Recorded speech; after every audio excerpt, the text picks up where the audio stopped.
কৃত্রিম বুদ্ধিমত্তার রাজত্ব বিস্তার আমাদের চিরচেনা প্রযুক্তি জগৎকে অনেকটাই বদলে দিয়েছে। বিগত কয়েক দশকে বদলে গেছে প্রযুক্তির অনুষঙ্গ এবং এর ব্যবহার। বিদায় নিয়েছে অনেক প্রযুক্তি।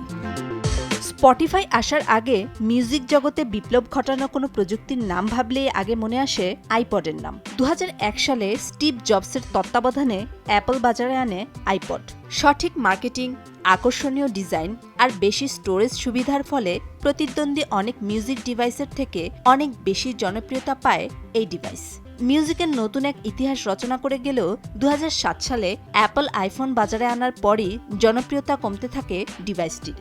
কিন্তু প্রযুক্তির সাথে তাল মিলিয়ে নতুন নতুন আপডেট বাজারে ছাড়তে থাকে অ্যাপল।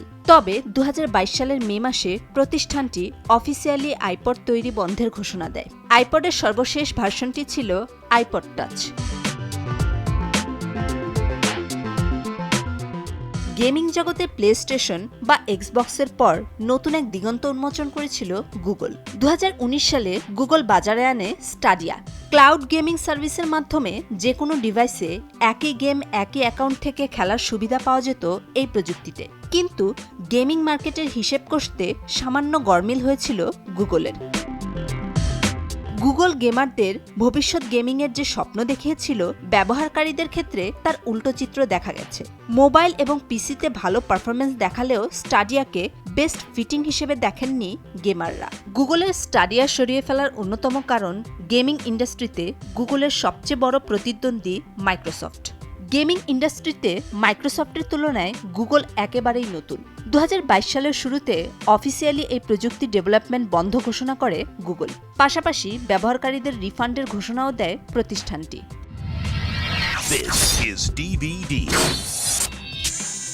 প্যানাসোনিক, ফিলিপস, সনি ও তোশিবার মতো বড় বড় প্রযুক্তি প্রতিষ্ঠানগুলো ডিজিটাল ভিডিও ফরম্যাটের ক্ষেত্রে বিপ্লব এনেছিল ডিভিডি বা ডিজিটাল ভার্সেটাইল ডিস্কের মাধ্যমে। তুলনামূলক বেশি স্টোরেজের সক্ষমতা থাকায় এই ডিস্কগুলো কম্পিউটারে বিভিন্ন ফাইল, সফটওয়্যার এবং উন্নত মানের ভিডিও সংরক্ষণের ক্ষেত্রে জনপ্রিয় হয়ে ওঠে।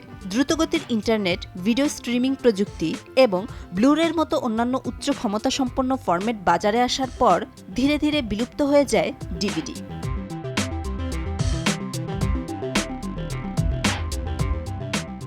আধুনিক ডিজিটাল ক্যামেরার কল্যাণে গতানুগতিক ফিল্ম ক্যামেরা বাজার থেকে আরও অনেক আগেই হারিয়ে গেছে।